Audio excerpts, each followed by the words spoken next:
note variations to create. So now you can see the pattern here, right? I mean, obviously in this production you can see that pattern. So this pattern is very similar to this pattern.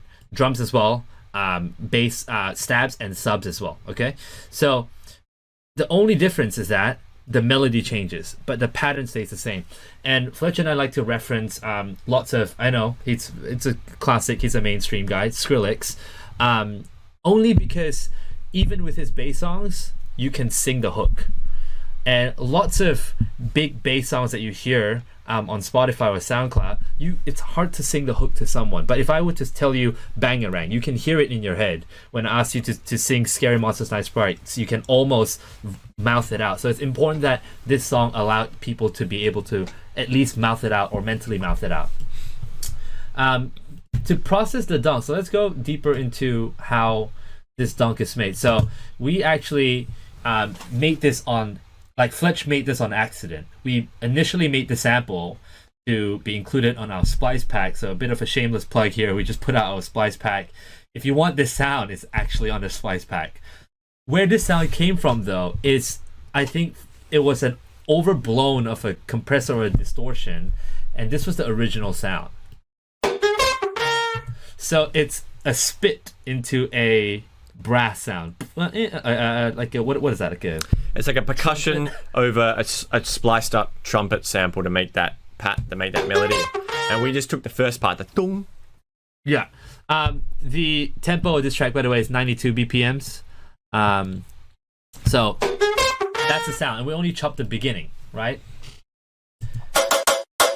And we pitched it up. And we pitched it up, obviously, yeah. Frequency shifter for a bit of width. Nothing too crazy here. Again, with this reverb thrower, we're doing it one more time, I think, later on in this track here. That's only to change the structure, and then in the finale, you hear a little bit. So we're using the reverb. We automate the reverb on for that part to create a reverse whip, a sound out of the sound itself, another sound out of the sound itself. So actually, what I think would be good to show how we made this sound is to go back and play the original version. Okay.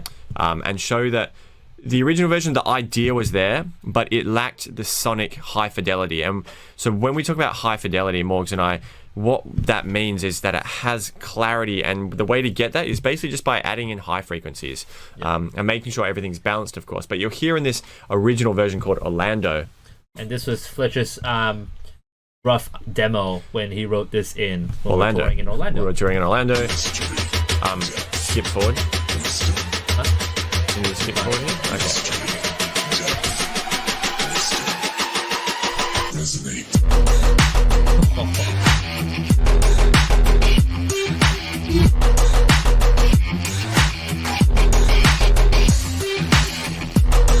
Okay. So you get the idea there. There's not much high frequency clarity. You listen to the current version, a lot more high frequency, and that's done through definition in the transients. That's what's missing. Exactly. Definition in the transients. So how do we get that? We layered with high frequency stuff. We take the sound, we take the sound, and we often use amp to add some high frequency. So we'll put amp or overdrive on. Well, actually, the original sound had a lot of overdrive on it already. It's baked in. So then we EQ a bit of high frequency content. We use Transient Master, which is a plugin from Native Instruments, to bring down the drum bus as well. To bring down the sustain a little bit. So you get like a louder first part in relation to the sustain part of the note. And then we layered it with some other sounds like this knock. This is to give that wooden texture to it, and then here it's with the highs. Same trick we use in Crucify. Same trick. You just layer. I think it's like a hi-hat or cymbal or something. Yeah. The problem with this track that we had, and which we had to deal a lot with in the mixing process, was that because it is very clippy and loud, there was a lot of high frequency wash and noise. And so what we needed to do was make it very staccato, so you just get that high frequency transient, and it's not just psh, white noise in your ear the whole time. Yeah. And the trick is, let me see. It's very clean. So once it's done, there's no reverb. Everything is sort of just there for a specific purpose, and it's gone.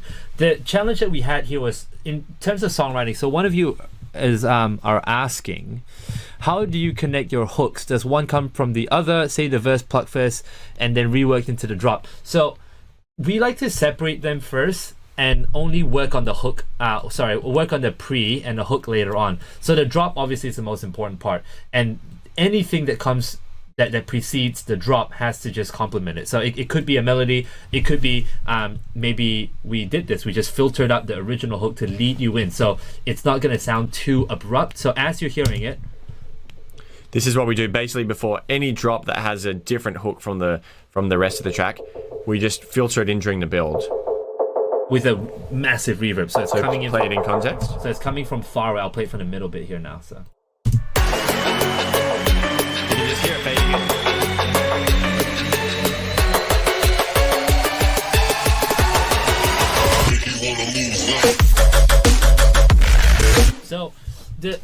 So the thing that we ran into was that when we layer these sounds here, there is a pitch to it, and in this case it's da da da da, right?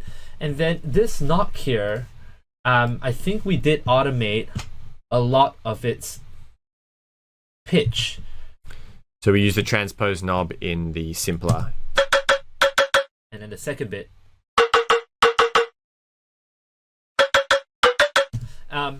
And the other one thing that I like to point out with this track is that if you look at music theory, this is not just your typical minor bass song, because we injected a lot of cinematics into it. So the concept of cinematics is like using substituting major for the minor, and in this case, the drop is actually in a major, which is quite rare these days because everyone tends to go for the minor dark sound. But this song retains that major openness, but the minor darkness. It's hard to explain, but we only stumbled upon this when Fletch showed me the idea. I was like, dude, it sounds so cool because the chords that it creates is actually major, but we don't present it to you in a stack. It just comes in sequence. So going back to hooks, I guess, another hook of this song is the overall feeling. We wanted to create a feeling of like dystopian, Blade Runner, futuristic, militia type of feel. So we put the samples of like walkie-talkie, like military radio sounds in there. We also used a lot of Blade Runner-esque synth sounds throughout the verses and things, because we wanted to create that feeling, and that almost is a hook on its own.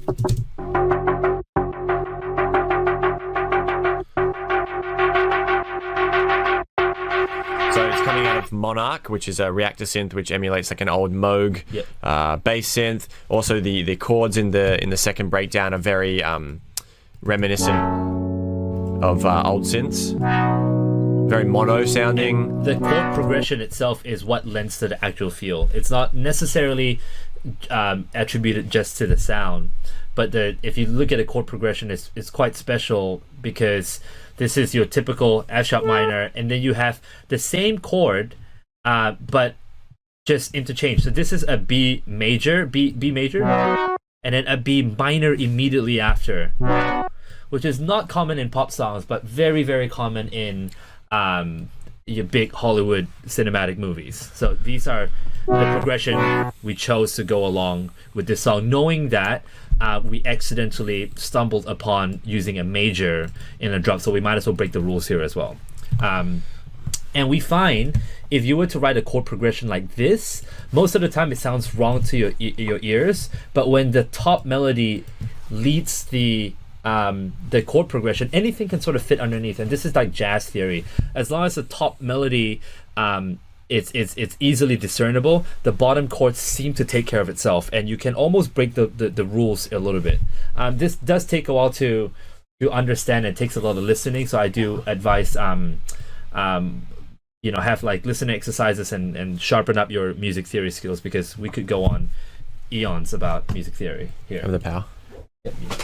So one of the things as well that we tried to do to create that sort of cinematic Blade Runner-y feel in this was use a synth called Analog Dreams. Morgan, maybe you can pull it up and show that, because we really wanted to get that. No, there's no Analog Dreams. No, I know. We wanted to get that vintage sound, so we used Analog Dreams from Native Instruments. And what we ended up doing was going back to using plain old Silence. That we know what to do, yeah.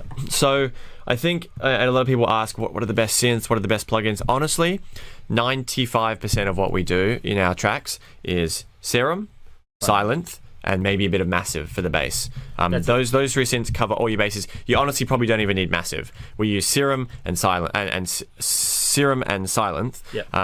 Where we get those unique special sounds from, though, I think sample manipulation, and also we use a lot of Omnisphere.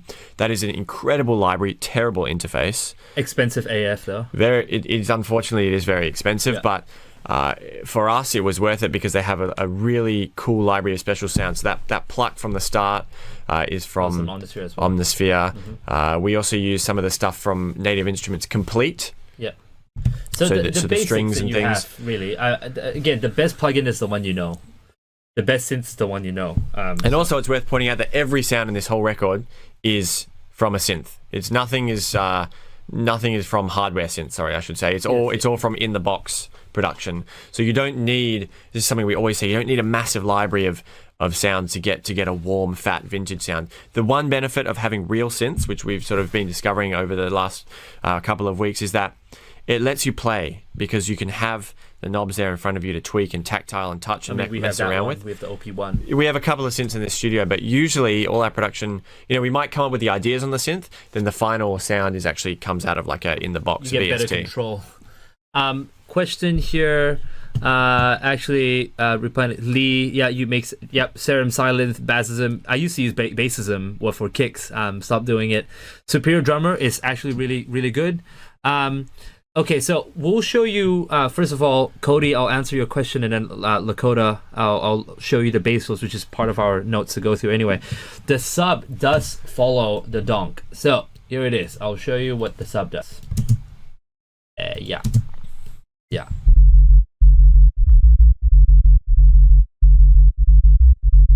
So the thing about this sub is you can hear how actually it's pretty clean. Really only two fundamentals. Even the second fundamental is not loud enough to really create some sort of significant tone to it. It's really just your low end that we have. Reason why is because we wanted the space to be filled up later on when Lakota's question, the huge bass fills here. So we'll go through that later on. But the drop call, so this is the call, and then we have the Neurofunk answer. Layer that with the sub, it's literally just, all right? And then we do have your bass stab at the beginning to create impact. So. And you realize this is not exactly hitting on time because I wanted the kick to come in, and we like the perceived sidechain effect without sidechaining. So just make it a little bit later, use a fade, you save yourself the hassle of having it to sound like it clipped. I like the effect that it feels like the kick is clipped the master and then the synths only came in later on. So that's the effect. Otherwise, no other layers other than your donk and the sub and this little bass stab. Now, why does the sound so full? It's because later on, this Neurofunk. So Lakota, a question about this Neurofunk sound. This is how it sounds in solo. Right, so the original sound is this, and it's quite interesting how we got to there. So this is the original, just a basic spliced Neurofunk. Right, there's a bit of kick in there, but Fletch and I just decided to really go to town on this sound by, first of all, driving the crap out of it into an analog clip saturator, 15 dBs, that it's enough to create a whole separate sound. And then we have a chain to process the highs.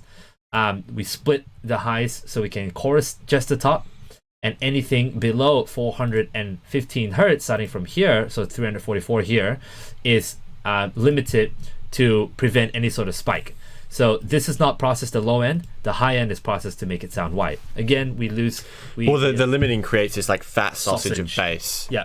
And that also answers, James, your question in terms of widening. I don't really believe in mid-side EQing if the samples itself don't have any side information. We believe in already just your basic panning the sounds and designing the sound from scratch to give the width. If you have to widen the sound like what we did here, always pay attention to your low end. Do not widen the low end. Because it's just physics. You can't have stereo bass without it phasing while you're listening to it. It just doesn't work when it's pumped up at 110 dBs. Maybe in headphones, but it's all designed to be played in clubs.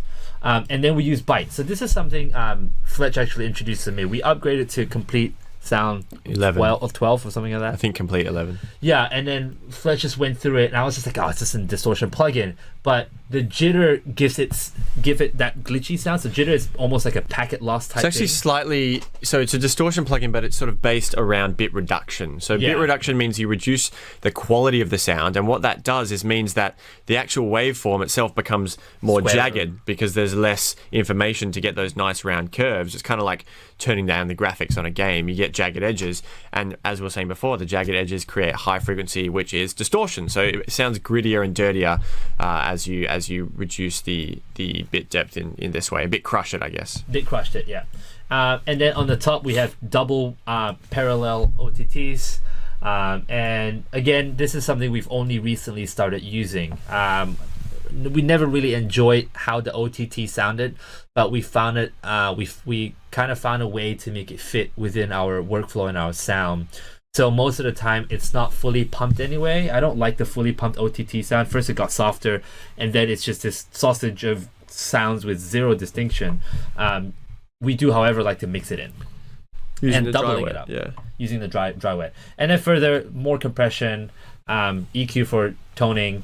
And you can see, so this is an example of just being in flow, is that I'm sure we could go in here and consolidate these plugins, optimize it to work on just, a Pro Q into 2 Pro Qs. Actually, no, this is a sidechain Pro Q, but I'm sure there's a way to optimize this. But at this stage, when we arrive at this stage of production, we realize it's just easier to just go with the flow and deal with the crashes. But also, look at how much actual processing is going on to the sounds, because that is where we get our uniqueness from. We're not just dropping a bass sample from Splice into our record and calling that done. We take that, we mangle it, we make it our own completely. So really the bass sample we get is just a starting ingredient of the sound, and we're just using the audio information as a placeholder almost to kind of like then morph into our own sound. Okay, I'll A/B the sound for you. So that's there. Make your music stand out, get more views, and way more engagement. Bring your music to life. Get Music Visualizer. In every format, even for social media. Get started today. The link is in the description. There.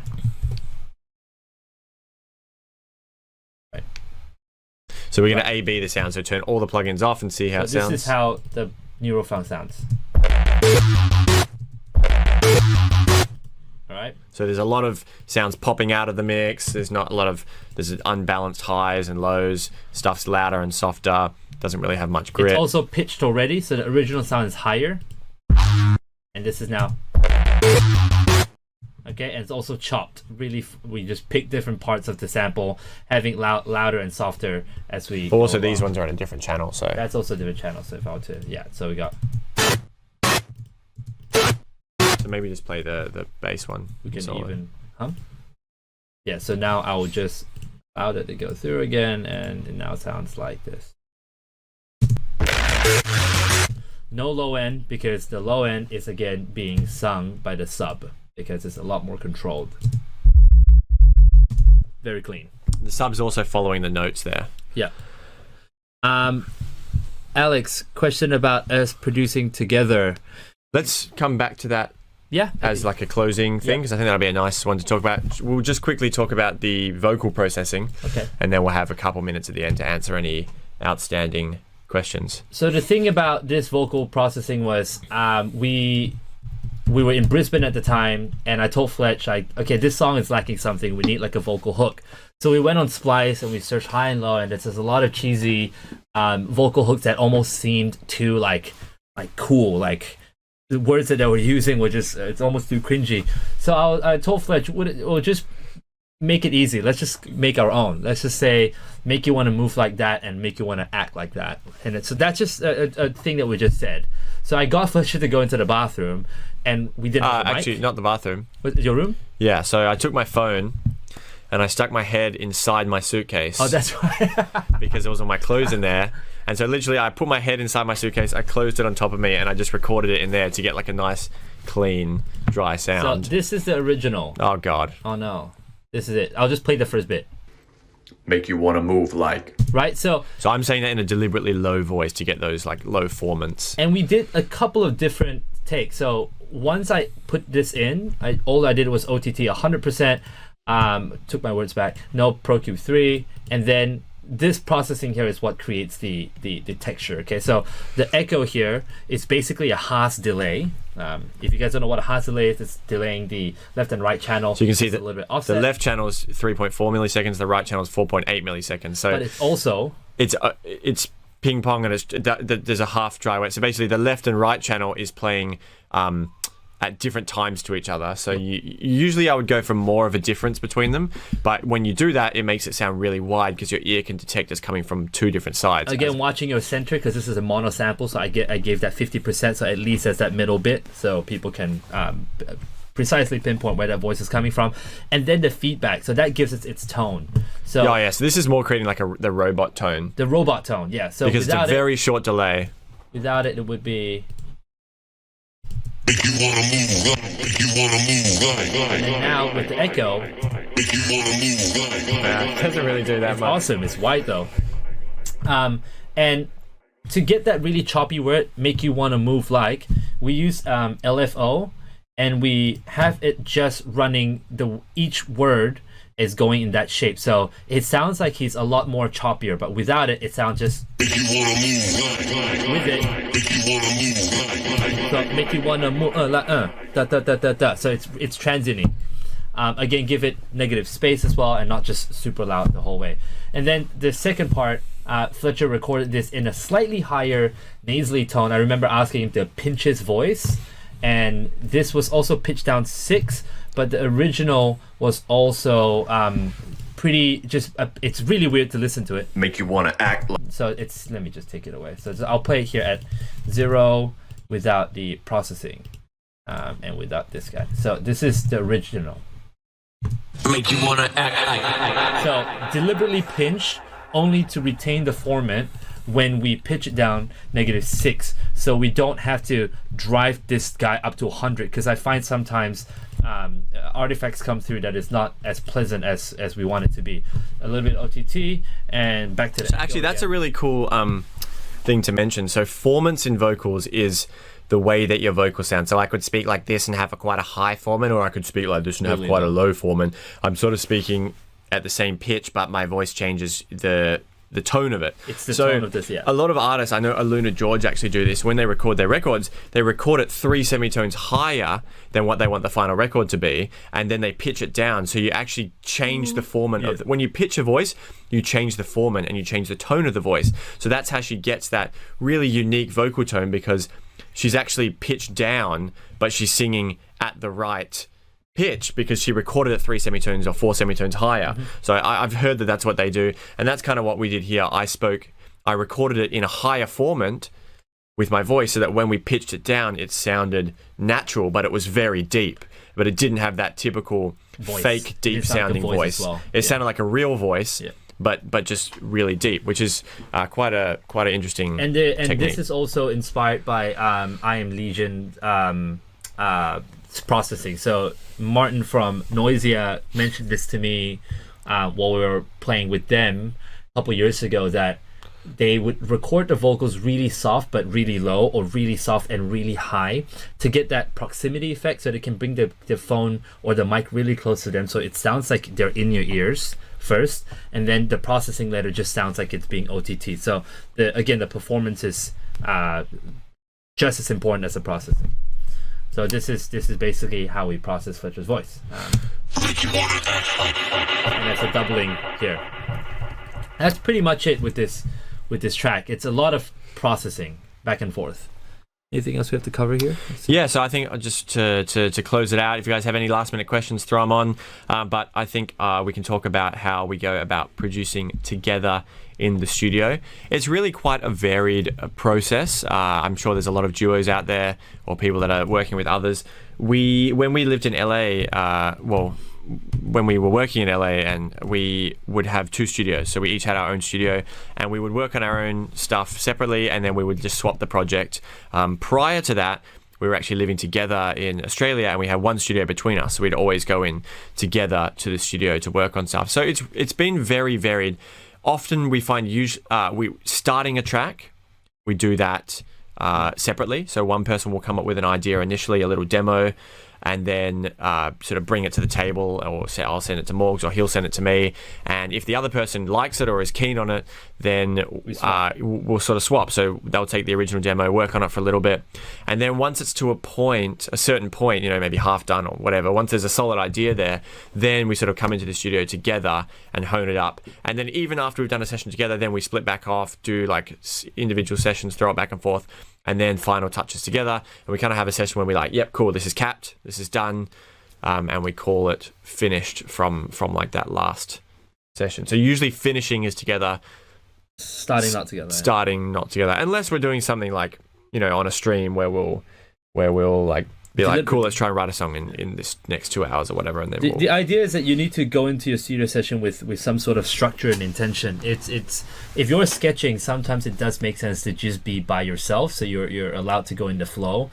But if you're working with someone, it's good to set the precedent that, like, all right, we're just gonna have fun and be playful in the studio. So basically, Fletcher just go to the synth and hit every button known to man, and I'll just go ham on Ableton until something hits. So the idea is that we're playing, we're not writing. But if you're sitting by yourself, then it's setting the mindset and setting the right goals for the day, so you don't come out feeling like you're not accomplished, or tracks are not done or anything. I mean, we do have a lot of demos at the moment. So at the moment, we've been really just focusing on finishing records. Yeah, it's easy to have 50 records at 80%, but that last 20% is usually the hardest. And so remember that you got to actually finish records, cap them off, submit them, and put them out. It's and that's what we're doing at the moment. Christopher has a question: any technique or concepts that became a major breaking point for your productions? Yes, I have 2 things that I'd like to bring up. Number 1, you need to sharpen up your music theory. As we started producing, first I learned to forget about my music theory, and as we got better, I realized it is now increasingly more important than ever, because that sorts the songwriting part out for you. The second bit for production, my personal tip, is do not produce with your eyes. Just because a plugin looks cool doesn't mean it is doing anything, and just because you spent $200 on a plugin doesn't mean you have to keep using it, because sometimes we just make a mistake. We purchase the plugins and we realize we don't like it, we don't end up using it. For me personally, the biggest breaking point, which sort of happened in the past year in terms of production, was going for the OTT sound. Now, I hate saying that. That's it's not a fix and drop all, but what I mean by that is I was having this problem where a lot of the demos I was producing were sounding very amateurish, and that was a result of the balance of EQ focusing too heavily on the mids and lacking high frequency content and sometimes lows. Often it was like a slope like this. So there was too much lows, too much mids, and then just the highs were completely lacking. So it didn't sound high definition. And I learned to fix that. I call it the OTT sound, because the way that you can fix that is by throwing the OTT plugin, and what that does is it really compresses the mids and scoops them out and brings out the highs. And so if you just dial that in 10-20%, you bring back some of that high frequency fidelity, and it really, really makes the sound change from like an amateur demo to like a polished hi-fi sound. It's that compression, the scooped mids, and also layering sounds with noise. So we only started doing that again within the past year, 18 months perhaps. All our synth sound, we have a noise layer on top. Even our 808s sometimes, we use a noise layer. And what we use for that is RC20. Yeah. So RC20 it's called Retro Color. It's a fantastic plugin. I think it's only about $100. The new distortion. Not new. And it has lots of different modes. You can add vibrato to sounds. You can, but one of the panels that it has is a noise, and it has really great noise layers. Someone was asking about the Atmos we used before.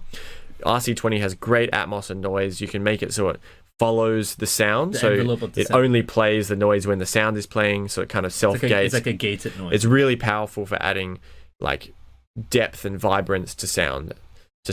And if you want that real EDM sound, then just layer some kind of hi-hat or noise on top. Yeah, another thing that you're talking about in terms of highs, also don't forget your cymbals and your drums. That's one thing I personally always forget, because it's always, we all talk about kick and snare all the time. How do you process your kick? How do you process your snare? But no one talks about how do you write your hi-hats.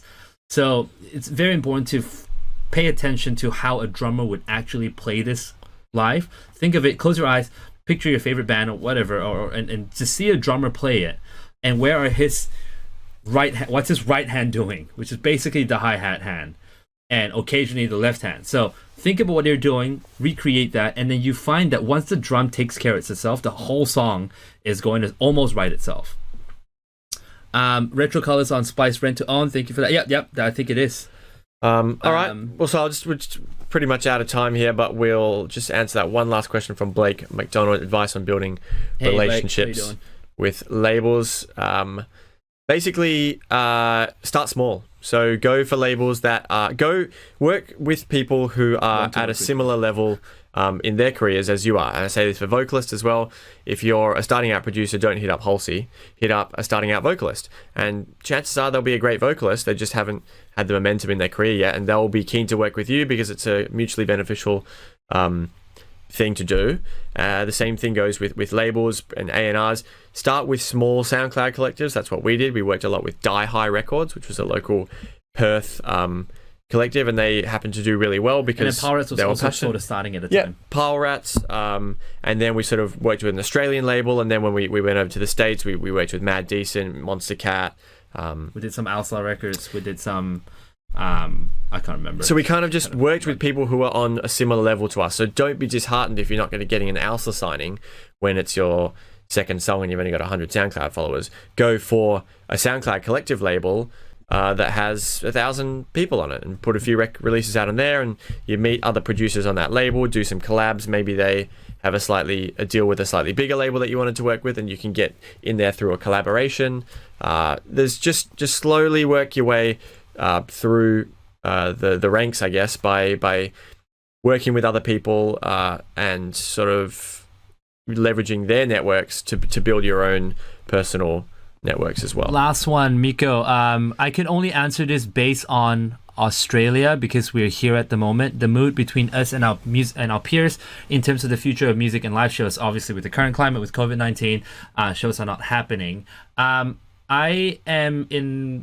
optimistic about it still, only because as an Australian, we are now all forced to sort of look inward. So we have to now support local again for the music economy to start back up. So I think the rumor has it in the pipeline that Falls Festival will have an all Australian lineup, and I think that would be the case with most festivals around the world. So most American shows would feature American artists only, and Scandinavian with Scandinavian artists, and Asian market would feature Asian artists, which means we now get to develop our local talents first, which is a lot better because I think most times we tend to look outward for talent and hardly our neighbors. And you'd be surprised on how many people actually came from Australia. So our humble home, Perth, we have produced Tame Impala. It's arguably the biggest indie producer ever at the moment. We had Pendulum, Paku, Shock One. It's a bunch, so I'm optimistic. All right, thank you guys so much for joining us this morning, or if you're in Australia, or this evening, or in America, in the States or Canada, North America, or anywhere in America, actually, for that matter. It's been a lot of fun. We've loved breaking down our tracks Crucified and North. And this will hopefully be living on the Defy platform for you guys to go back and look at anytime in the future if you wanted to revisit any of the notes. And if this is your first Defy stream, welcome. I hope everyone's gotten something useful out of it. Enjoy doing this for you. We will see you hopefully very, very soon. Thanks, guys. Bye. Peace.